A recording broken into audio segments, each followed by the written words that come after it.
परमहंसा स्वादितचरणकमलचिन्मकरन्दाया भक्तजनमानसनिवासाय श्रीरामचन्द्राय यत्र यत्र रघुनाथकीर्तनं तत्र तत्र कृतमस्तकाञ्जलिं बाष्पवारि परिपूर्णलोचनं मारुतिं नमत राक्षसान्तकम् सीतानाथसमारम्भां रामानन्दार्यमध्यमाम् अस्मदाचार्यपर्यन्तां वन्दे गुरुपरम्पराम् वन्दे गुरुपरम्पराम्। सर्वेश्वर श्रीरघुनाथो विजयते तराम्। अंगावबद्धास्तु न शाखा ही प्रतिवेदम। तृतीय अध्याय के तृतीय पाद का 53वां ब्रह्मसूत्र है। इस ब्रह्मसूत्र पर जगतगुरु भगवत्पाद श्री स्वामी रामानंदाचार्य जी महाराज अपने आनंद भाष्य को प्रस्तुत कर रहे हैं। आनंद भाष्य का आनंद लें। ओमित्येतदक्षरमुद्गीतमुपासीत। छांदोग्य उपनिषद के प्रथम अध्याय के प्रथम खंड का पहला वाक्य है। इति छांदोग्ये कश्चित् कृत्वंगभूता उपासनाः श्रूयन्ते तत्र संशयः किमेता उपासना यत्र शाखासु श्रूयन्ते तास्वेव सम्बध्यन्त आहोसित सर्वशाखागतोदगीधादिस्थिति। भगवत्पाद कह रहे हैं कि छांदोग्य उपनिषद के प्रथम अध्याय के प्रथम खंड में जो पहला वाक्य है, ओम इत्येतदक्षरम उद्गीतम उपासीत, इसके द्वारा उद्गीथोपासना बतलाई गई है। ऐसे ही और भी वाक्य हैं। उक्थम उक्थम इति वै प्रजा वदन्ते तदिदमेवोक्थम इयमेव पृथ्वी। उक्त को लोग उक्त कहते हैं। यह उक्त ही जो है यह पृथ्वी है। उक्त में पृथ्वी की दृष्टि। अयम वावलोक एषो अग्निचितः। लोक में अग्निचित की दृष्टि। इस प्रकार यज्ञ की जो अंग हैं, यज्ञ के जो अंग हैं, उनका आश्रय लेकर के उपासनाएं बतलाई गई हैं। जैसे उद्गीथोपासना है। ओम इत्येतद अक्षरम उद्गीथम उपासीत। ओम इस अक्षर में उद्गीथ की दृष्टि करें, अर्थात ओम की उपासना उद्गीथ समझकर करें। उक्त में पृथ्वी की दृष्टि करें। और ये जो लोक है, लोक में अग्निचित की दृष्टि करें। इस प्रकार यज्ञ के जो अंग हैं उद्गीथ आदि, उनका आश्रय लेकर के उपासनाओं का निर्वचन हुआ है। ओम को उद्गीत समझें। अब यहाँ पर भगवत्पाद श्री स्वामी रामानंदाचार्य जी महाराज कह रहे हैं कि छांदोग्य उपनिषद में इस प्रकार विविध प्रकार की उपासनाएं सुनाई पड़ रही हैं, वर्णित हैं। यहाँ पर संशय हो रहा है। कहते कैसा संशय हो रहा है? कहते संशय यह है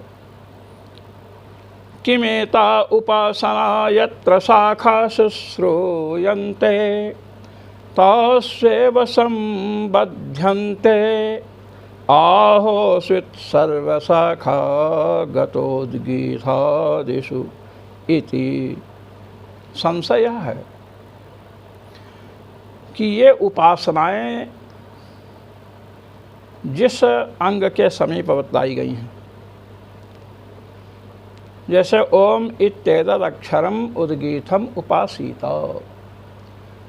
उद्गीत जो क्रतु का अंग है, यज्ञ का अंग है, उस उद्गीत की दृष्टि ओमकार में करनी चाहिए।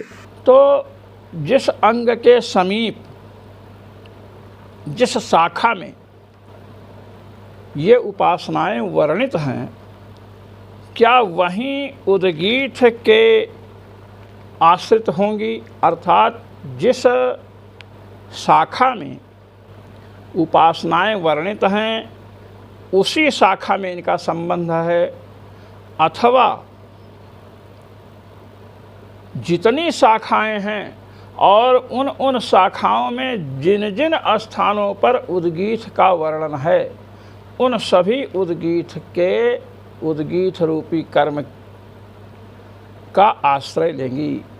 प्रश्न यह है, जैसे छांदोग्य उपनिषद है, अब छांदोग्य उपनिषद में यज्ञ का अंग जो उद्गीत है उसका वर्णन है। अब वहीं कहा गया ओम इत्येतद् अक्षरम उद्गीतम उपासीत, ये उद्गीतोपासना है। जैसे मनोब्रह्मेत्वासीत, मन में ब्रह्म दृष्टि करनी है, वैसे ही ओम में उद्गीत दृष्टि करनी है, यह उपासना है। तो उद्गीत क्रतु का अंग है। इसी प्रकार क्रतु के अंग जो उक्त आदि हैं उनमें पृथ्वी दृष्टि करे। इस प्रकार जो कहा गया है, तो जहाँ जहाँ दृष्टि करने को कहा गया है, उपासना है, उस दृष्टि से देखें। उद्गीत को ओमकार की दृष्टि से देखें कि उद्गीत क्या है, ओम है। तो जहाँ जहाँ उपासना कही गई है, जिस जिस शाखा में, तो उस शाखा में क्रतु का जो अंग है वहीं उस उपासना का संबंध है, अथवा सभी शाखाएं जो हैं जहाँ जहाँ उद्गीत का वर्णन है उन सभी शाखाओं में इस उपासना का संबंध है। सभी शाखाओं में संबंध है, अथवा जहाँ कही गई हैं वहीं शाखा, उसी शाखा में इनका संबंध है। ये हुआ संशय। कहते हैं किम युक्तम, क्या युक्त क्या है, उचित क्या लग रहा है आपको? कहते हमको कहे हाँ, कह सुनो। प्रतिशाख मुदगीतादेह स्वरभेदेन भेदाद् यत्र श्रूयन्ते तच्छाखस्थोदगीतादिना संबध्यन्ते सन्निधानात्। पूर्व पक्षी कह रहा कि देखो ऐसा है कि जितनी भी शाखाएं हैं उन सभी शाखाओं में भले ही उद्गीत का वर्णन हो, किंतु प्रत्येक स्थल में उद्गीतों में स्वर का भेद मिलता है। तो स्वर का भेद होने से वे उद्गीत भिन्न भिन्न हो गए। तो जिस उद्गीत में, जिस शाखा में, जिस उद्गीत में उपासना विहित है उसी शाखा के उद्गीत से उसका संबंध है, दूसरी शाखा के उद्गीत से उसका संबंध नहीं है, क्योंकि स्वरों में भेद होने से वह उद्गीत इस उद्गीत से भिन्न है। इस प्रकार पूर्व पक्षी कह रहा है। सन्निधान, सन्निधान, सन्निधि जिसको कहते हैं, जिस स्थल पर उपासना का सन्निधान है, जैसे छांदोग्य की उद्गीत जो है उसके समीप सन्निधान है उपासना का, तो उसी स्थान में इस उपासना का संबंध होगा। अन्य शाखाओं में इसका सन्निधान नहीं है तो उन शाखाओं में इसे ले जाने की आवश्यकता नहीं है। ये नहीं कि इसका उपसंहार वहाँ भी कर लें। इस प्रकार पूर्व पक्ष प्रस्तुत हुआ। कहते इति प्राप्ते विधीयते। इस प्रकार जब पूर्व पक्ष प्राप्त हुआ तो भगवान व्यास अब सिद्धांत को प्रस्तुत कर रहे हैं। अंगावबद्धास्तु न शाखा ही प्रतिवेदम। ये भगवान कृष्णद्वैपायन व्यास का सूत्र है। तृतीय अध्याय के तृतीय पाद का 53वां सूत्र है, 53। आइए, कहते हैं पक्ष व्यावर्तकस्तु शब्द।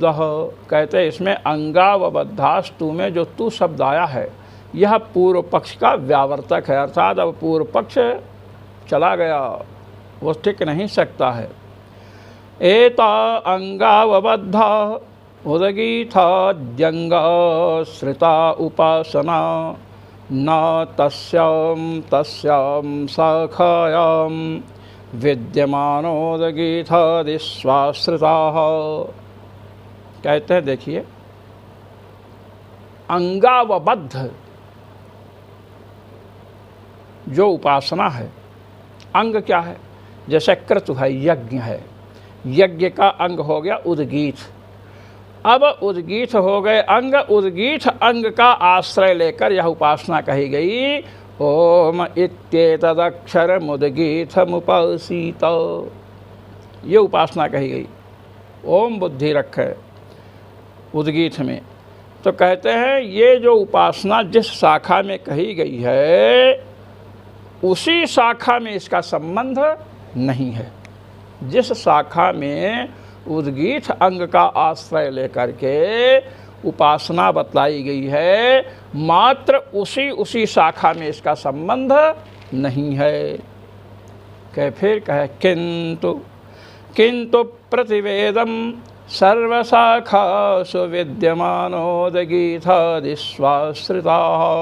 कहते हैं उसी शाखा में केवल संबंध मत समझिए, अपितु प्रतिवेदम, प्रत्येक वेद में जितनी शाखाएं हैं जहाँ कृत के अंग उद्गीथ का निरूपण है उन सभी स्थलों में इन उपासनाओं का संबंध है। केवल वहीं संबंध मत समझो जहाँ पर ये कही गई हैं। ये कहे कि अंगावबद्धास्तु न शाखा, केवल उसी शाखा में जहाँ पर उद्गीथ के समीप इनका निरूपण है, केवल वहीं इनका संबंध नहीं है। अपितु प्रतिवेदम सर्वशाखासु, प्रत्येक वेद की सभी शाखाओं में जहाँ जहाँ उद्गीथ कर्म का वर्णन है उन सभी स्थलों में ये उपासनाएं होनी चाहिए। ये उपासनाएं उन स्थलों में जाएंगी, अर्थात इनका वहाँ उपसंहार होगा। अब ही प्रतिवेदम सूत्र में जो ही शब्द आया है, कहते ही हेतु। ही शब्द हेतु अर्थ में है, ही अव्यय है हेतु अर्थ में। कारण बतला रहे हैं, यस्मादुद्गीथमुपासीत इत्येतदुद्गीथत्वजात्य विशेषत्वश्रुतेः। कहते हैं यस उद्गीथम उपासीत, ये बात कही गई, उद्गीथम उपासीत। ओम इत्येतदक्षरम उद्गीथम उपासीत। छांदोग्य उपनिषद के प्रथम अध्याय के प्रथम खंड का प्रथम वाक्य है, पहला वाक्य है। कहते हैं उद्गीथम उपासीत। यहाँ तो उद्गीथ का नाम लिया गया है। अब किस रूप से उद्गीथ का नाम लिया गया? उद्गीथत्वेन उद्गीथ का नाम लिया गया है। नाम कई प्रकार से लिया जाता है, जैसे आपको बता रहे हैं, ये दर्पण है, अब इसको हमने कह दिया, दर्पण नाम है ना और द्रव्य भी है। अब दर्पणत्वेन इसका उल्लेख ना करके हमने कह दिया इदम द्रव्यम मम हस्ते, मेरे हाथ में द्रव्य है। दर्पण का उल्लेख मैंने द्रव्यत्वेन किया। अब जब हमने द्रव्यत्वेन इसका निरूपण किया तो ये पता चल रहा कि द्रव्य हाथ पर है, तो हाथ अधिकरण होगा और ये दर्पण होगा आधे। इसमें आधेयता आएगी, हाथ में अधिकरणता आएगी। तो हस्त में जो अधिकरणता रहेगी और जो इसमें आधेयता आएगी, इसका अवच्छेदक धर्म अब दर्पणत्व तो नहीं बनेगा, क्योंकि मैंने कहा द्रव्यम मम हस्ते, इदम द्रव्यम मम हस्ते या एतद् द्रव्यवान मम हस्तः। तो हाथ अधिकरण बना, तो हस्तत्वावच्छिन्न अधिकरणता निरूपिता आधेयता दर्पणत्वावच्छिन्न नहीं होगी, द्रव्यत्वावच्छिन्न होगी, क्योंकि मैंने इसका उल्लेख द्रव्यत्वेन किया है। अब इसी दर्पण को हमने कह दिया यह दर्पण मेरे हाथ पर है, मेरा हाथ इस दर्पण वाला है, मेरे हाथ पर दर्पण रखा है। अब दर्पण में जो आधेयता आएगी, मम हस्तः दर्पणवान, मेरा हाथ दर्पण वाला है। अब दर्पण का उल्लेख मैंने दर्पणत्वेन किया, दर्पणत्व इसमें जाती है, तो अब इसमें जो आधेयता आएगी वह दर्पणत्वावच्छिन्न होगी, द्रव्यत्वावच्छिन्न नहीं होगी। आइए प्रकृति में, ओम इत्येतदक्षरम उद्गीथम उपासीत, उद्गीथ का उल्लेख आपने किया है। तो उद्गीथ का उल्लेख किया तो उद्गीथत्वेन उद्गीथ का उल्लेख किया, उद्गीथत्व जाति है, क्योंकि जितने उद्गीथ हैं सबकी वो सब में उद्गीथत्व जाति रहेगी। जैसे आपने कहा घट, अब घटः कहा, घट कहा, तो घट का घटत्वेन उल्लेख किया। अत्र घटो नास्ति, लीजिए घट यहाँ नहीं है, घट का किस धर्म से उल्लेख किया, घटत्वेन घट का उल्लेख कर दिया, अत्र घटो नास्ति। अब घटत्व जाति जिन जिन घटों में है उन सभी घटों का अभाव यहाँ होगा। घटत्वावच्छिन्न प्रतियोगिता का अभाववद भूतलम, इस भूतल पर घट नहीं है, तो आपने घट का घटत्वेन उल्लेख किया। इसलिए घटत्वावच्छिन्न यावत घट हैं, जितने घड़े हैं, जिन जिन घड़ों में, मैंने सभी घड़ों में घटत्व जाती है, उनमें एक भी घड़ा इस भूतल पर, इस पृथ्वी पर नहीं है, यहाँ की पृथ्वी पर। आपने कहा उद्गीथम उपासीत, उद्गीथत्वेन उद्गीथ का उल्लेख किया तो महाराज सभी उद्गीथों का ग्रहण होगा। अब घटत्वेन घट का उल्लेख किया जब आपने, अत्र घटो नास्ति, तो घटत्वावच्छिन्न प्रतियोगिता का भाव आया। कोई भी घड़ा यहाँ नहीं, चाहे घड़ा पीला हो, चाहे घड़ा नीला हो, चाहे घड़ा काला हो, चाहे घड़ा लाल हो, सभी घड़ों का अभाव आ जाएगा। अभाव घटो नास्ति, घटत्वावच्छिन्न पीले, नीले, लाल, हरे सभी घड़े हैं, छोटे बड़े सभी घड़े हो जाएंगे। ऐसे ही उद्गीथत्व जात से अवच्छिन्न सभी उपासनाएं होंगी, भले ही उनमें सुर भेद हो। जैसे वर्ण का भेद होने पर भी घटत्व जाति से नीले, पीले, हरे, काले सभी घड़े लिए जाते हैं। गोत्व जाति से गोत्वावच्छिन्न काली, पीली, हरी, नीली जितनी गायें हैं सब ली जाएंगी। इसी प्रकार उद्गीथम उपासित, उद्गीथत्व जाति पुरस्सर आपने उद्गीथ का उल्लेख किया है, इसलिए स्वर भेद होने पर भी सभी उद्गीथों का ग्रहण होगा। जैसे गोत्व जाति से वर्ण भेद होने पर भी सभी का ग्रहण होता है, गायों का। घटत्व जाति से सभी घटों का ग्रहण होगा, चाहे काले हों, चाहे पीले हों, चाहे छोटे हों, चाहे बड़े हों। इसी प्रकार उद्गीथत्व जाति से आक्रांत सभी उद्गीथ, भले ही उनमें स्वर भेद हो, सबका ग्रहण होगा। ये कहते हे प्रतिवेदम हे हेतौ यस्माद् उद्गीथम उपासीत इत्येतद् उद्गीथत्व जात्यविशेषत्व श्रुतेः। उद्गीथत्व जाति बिना किसी भेदभाव के बतलाई गई है, तो उद्गीथत्व जाति से आक्रांत उद्गीथत्व जाति से सब विशिष्ट जितने उद्गीत हैं सभी शाखाओं में पढ़े, सब ग्रहण किए जाएंगे। इसलिए उद्गीत रूपी कर्म के अंग पर आश्रित जो उपासना है, ओम इत्येतदक्षरम उद्गीतम उपासीत, वह उपासना महाराज सभी उद्गीतों का अंग बनेगी। सर्वासु शाखासु विद्यमानानाम उद्गीतादीनाम उद्गीतत्वाद्यवच्छिन्नत्वेन अभेदः। कहते देखिए सभी शाखाएं, यहाँ की शाखा में उद्गीत का वर्णन है, अन्य शाखा जितनी हैं वहाँ उद्गीत का वर्णन है। तो उद्गीतत्वादि अवच्छिन्नत्वेन, उद्गीतत्व से अवच्छिन्न सभी हैं, इसलिए उनमें अभेद है। संपूर्ण शाखाओं में पठित जो उद्गीत है वह उद्गीतत्व जाति से अवच्छिन्न है, विशिष्ट है उद्गीतत्व जाति से, इसलिए उद्गीतम उपासित, इससे उद्गीतत्व जात्यवच्छिन्नम उपासित, उद्गीतत्व जाति से जो अवच्छिन्न है, विशिष्ट है, उसकी उसको ओम दृष्टि सब में रखनी है। तो सभी उद्गीतों का संबंध, सभी उद्गीतों से संबंध इसका हो जाएगा। जैसे एक वैयाकरण अपने शिष्य को पढ़ा रहे थे, ब्राह्मणम न हन्यात्, ब्राह्मण को नहीं मारना चाहिए। तो शिष्य चूँकि लखकौमुदी पढ़ा था तो कहा गुरुजी ब्राह्मणम में जो द्वितीया में अम विभक्ति आई है तो एकत्व की विवक्षा में एक वचन होता है अम, द्वितीय की विवक्षा में द्विवचन, बहुत्व की विवक्षा में बहुस बहुवचन से बहुवचन।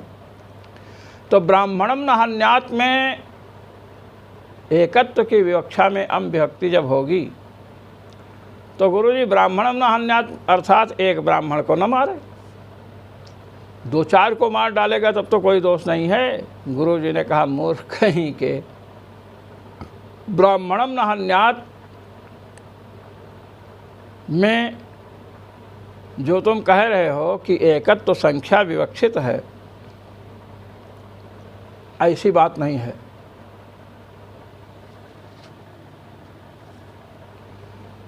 ब्राह्मणम न हन्यात् अर्थात ब्राह्मणत्वावच्छिन्नम न हन्यात्।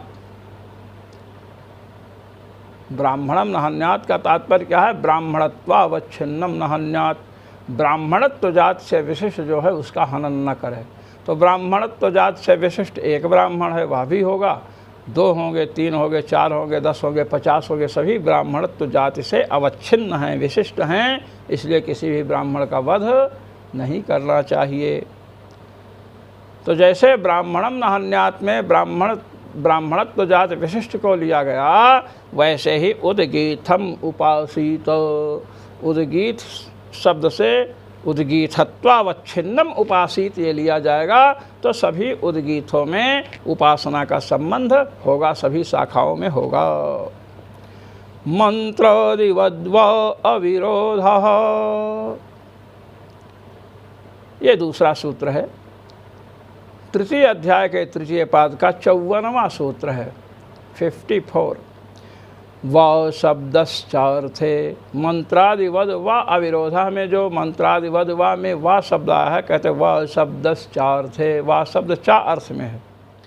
यथैकैकैक शाखावगतानां कृत्वंगभूतानां मंत्रादीनां सर्वशाखासु क्रतोः एकत्वेन संबन्धस्याविरोधः आदिपदेन प्रयोजादयो ग्राह्याः तथैकशाखा विहितानामुपासनानां शाखान्तर्गतोद्गीतादिषु प्राप्तेरविरोधः। मंत्रादिवद्वा अविरोधः, इस सूत्र का व्याख्यान जगत गुरु श्री स्वामी रामानंदाचार्य जी महाराज कर रहे हैं। कहते देखिए,